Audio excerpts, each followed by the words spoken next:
Welcome to the Jordan Davis podcast. On today's episode, I give you my review from X-MenDarkPheonix. I talk about what can we expect from the upcoming movie Uncharted with Tom Holland that's coming out next year, and what is Star Wars and Marvel going to show us at D23 and Comic-Con. So sit back, relax, and talk all about it after the intro.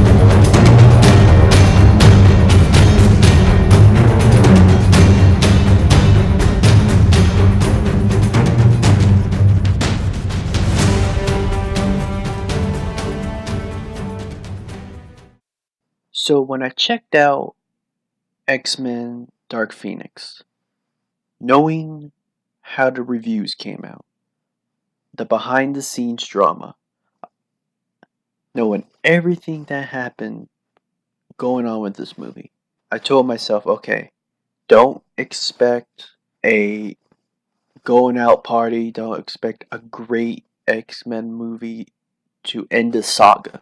I was like, okay, just entertain me. So what I came out of all of that, what they showed me on screen, the final product, what I thought of it, it was okay. Yeah, it was okay. It did not blow me away like Endgame or something like that, or Avengers Endgame, but it was okay.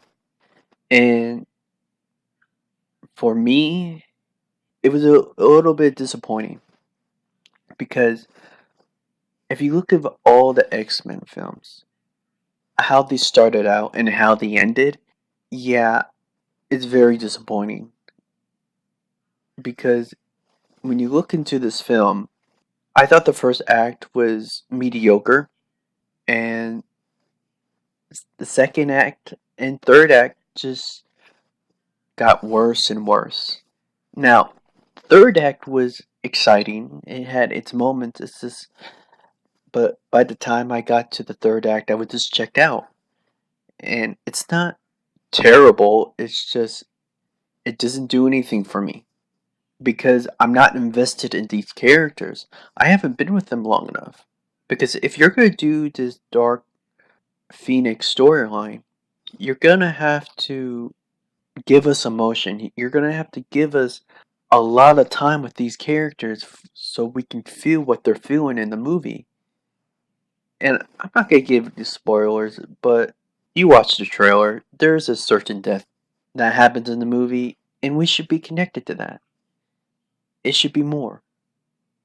But I'm just not because I don't care about the movie. I don't care about the characters. So, that's the problem. I just don't care enough. And there was, some good performances. You know, Magneto was good. Professor X, he was good. He didn't blow me away. Uh, Sophie Turner as Jean Grey, she was good, but she really didn't stand out to me. So I know I sound a bit disappointed, but that I was not trying to give you an intention. That's not what I wanted my review to be like. I didn't want to be disappointed. I wanted to be ecstatic to tell you this is a movie you should see. The last X-Men movie before we see it go into the MCU with the Fox and Disney deal. The very last Fox owned X-Men movie, and you need to go see this because you're not going to see it again for a very long time, maybe 4 to 5 years, and that's being generous. So I just thought this movie was blah, and when I watched the trailers, I thought the movie would just be mediocre. Now, sometimes the movie is better than the trailers, but it's usually the other way around, that they make good trailers for bad movies. So it's disappointing, yes. It's even showing in the box office by making 33 million. That's not good at all, especially for a comic book movie. That's the top of its genre at the moment. So that's sad. And I think that's going to be one of the most disappointing summer blockbusters this year. Now, the summer is still young, so we don't know what other movies could disappoint or not disappoint. But right at this moment, right at this time, for me, X-Men Dark Phoenix was a disappointing movie. And I'm not happy to say that, but that's what it is. So that's my review on it. And so yeah, I would not recommend you seeing X-Men Dark Phoenix. So do what you will with that. Now, let's pick up the pace here and talk about Uncharted. Now, if any of you out there do not know Uncharted, it's about a video game. I would say a 4 or 5 story video game that if it's kind of like Indiana Jones, that you follow this person Nathan Drake and find many treasures and goes on many adventures. Now, the recent news, it got a new release date coming towards the end of 2020, which is being attached by Tom Holland for the starring role. Now, we don't know who else is going to be in the movie. We don't know when it's shooting, but we do know it's going to be out towards the end of next year. Now, there was some ridicule about Tom Holland being cast, because, as we all know, he's Spider-Man, he's young, and Nathan Drake is a bit older. He's like, I would say, early 30s, mid 30s at the most. And a lot of people was disappointed that he didn't look like that. Now, I've always said this. If you want Nathan Drake, that Nathan Drake particularly, play the video game. You got plenty of that. But if you look at it at a studio mind, if you look at it as a business point of view, he's young. He's upcoming. And they want to make a lot of these Uncharted movies at the most as they can. It's just like Spider-Man. The reason why they cast Tom Holland as Spider-Man, not just because he's a good actor, and he is a really good actor, but they want him to be in the role for a very long time. They just might keep him in the role as long as Robert Downey Jr. for Iron Man or Hugh Jackman as Wolverine. So they want to keep him for a very long time, and they want to make these movies for a very long time if it brings a profit and it's really good. So if you look at it that way, and you look at it at a business point of view, it's a perfect casting. Now, I don't know how the script is, because at least I know. I don't know if anyone out there knows. Video game movies have not been the best movies. The last good video game out there was Mortal Kombat, and they ain't saying nothing. That's not really a good accomplish. So I think Uncharted could really be the starting of a great new franchise. So what am I supposed to expect? We're gonna have to see, because they got to put the whole cast together. I think this could be a great starting point if they do it correctly. If they give us a great adventure, entertaining movie that is a good starting point, and that they have good chemistry with Nathan Drake, Tom Holland, and whoever is playing the character Sully, his mentor. Now, if they could get that chemistry right, I think they're on a good path, and I think Sony is going to have another good franchise on their hands.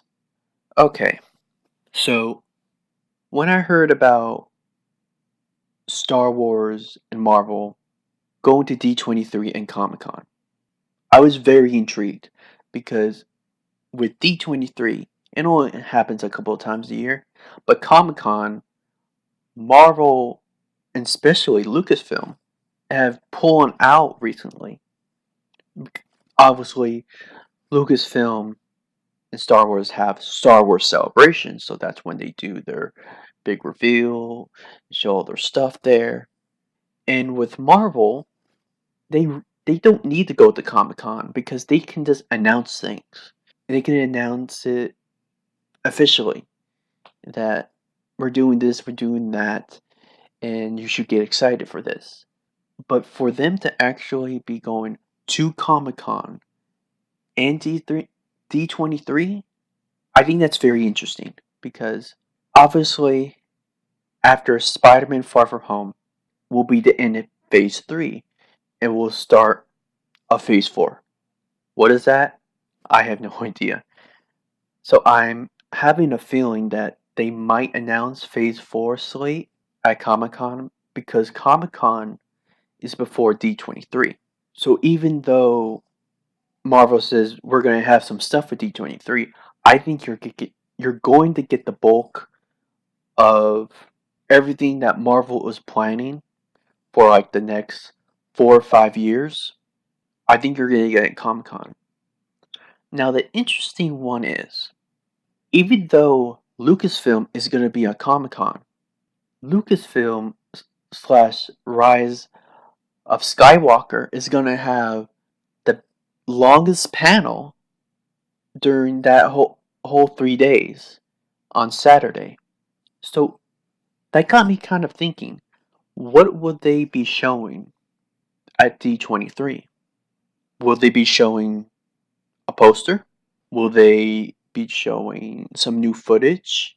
I don't think we're going to get a trailer quite yet, but I could see a description of showing new footage, maybe some new Kylo Ren, some new Rey, but I think they're really gonna put over, this is the last time you're going to see Ben Solo slash Kylo Ren. This is gonna be the last time you're going to see Rey, the Last Jedi, and all the other characters with Finn, Rose, Poe, and even Lando and Chewie. These are the last time you're going to see these characters. And they're going to build that up. They're going to build it up quite a lot. And it's going to be interesting what they give out. Maybe we hear more about Palpatine besides just that laugh of his in the trailer. Maybe we get more of the dynamic of Ben and Rey. So there's just so many things that could happen. I'm just not sure what they're going to give us. Because JJ is always secretive of what he gives out. And you never know. You never know what they're going to give out. Because I think, in my mind, they give us some pretty good stuff in the Vanity Fair spread of The Rise of Skywalker. And I think that should hold us over to maybe whenever they release the next trailer in October. Maybe they'll talk about their new Star Wars game that came out at E3. They were talking about, so they may promote some of that. We're all speculating right now. It could be tons, but I did want to talk about a particular thing about Star Wars, considering the rise of Skywalker. Now, there's a rumor out there. Take it with a grain of salt. That Ben / Kylo Ren will find Rey at the start of the movie. but he will not kill her, and that's what forges, or at least makes him to forge, his old mask again. Then we get the time jump, the 1 year time jump. And I think that would be a pretty good idea to show that he needs to hide everything about Benso for him to be the supreme leader, because he cannot kill the one thing that he loves most, and that's Rey. That's the last Jedi. And I always thought it was pretty poetic that the Jedi killer that was destined to end the Resistance and the Last Jedi, that the Jedi killer fell in love with the Last Jedi. You can't get more poetic than that. Just can't. And I just think it's very interesting how they have built up their arcs. Now, I've said this in the last episode, so I can talk about Star Wars and Reylo and Ben Solo all day, but I think that's a lot. It's going to be like that. And how is Ben Solo going to deal with his feelings if he even wants to pursue them? Because he's going to be the height of his confliction, his height of what should I do? I have deep feelings for Rey, but my priorities are to the First Order, not to the Resistance. I need to destroy the Resistance. But to destroy the Resistance, he needs to destroy Rey, but he knows he can't do it. So there has to be a decision that needs to finally be made. And I think I said this in the last episode, that Luke will give him visions. I think he's going to have 2 or 3 visions, more than Rey, of possible things that could happen. Maybe Luke helps him give a vision to see his father, to help him heal that wound. Even though it's Han Solo would not be a Force ghost, but Luke would somehow be powerful enough to give him a vision so he could talk to Han and maybe heal that wound. And that would help him, get to the light side and help Rey to defeat Palpatine. Because I really want to see in The Rise of Skywalker Ben Solo at his ultimate peak. There is no way he can get stronger. And when he's facing Palpatine, let's show that. Let's show just how powerful Snoke said he was. Just how much raw power Ben Solo had. Or still has. We don't truly know. We've just seen with the Force. I want to see physically how strong is he? Can he shoot lightning? Right? Can he deflect lightning? How powerful, or shall I say, what's the new Force abilities that he has after a year of The Last Jedi taking place in The Rise of Skywalker will he have? Because we already seen a scene in the trailer where he is just mowing down a Nidoran. And I believe that is a Nidoran. It isn't a resistant member. I truly believe it's a Nidoran. Now, I don't know when that takes place. It could take place in Act 3. Or it could just be a vision. A Force vision. We don't know. We really don't. So, we're going to just have a lot of things to say about The Rise of Skywalker for the next coming months. Especially Marvel as well. So many things to talk about. So many things to dive into. And this summer's only going to get as hot as the weather is. So I think that's going to be the end of this episode of the podcast. So I want to thank you all for listening. Now, if you have any comments, if you have any feedback, leave a comment so I know what you think of the podcast, and give me some feedback. What do you think of the things I talked about on this episode? So I'd like to thank you for listening, and I hope you have a blessed and fantastic day. I'll see you soon.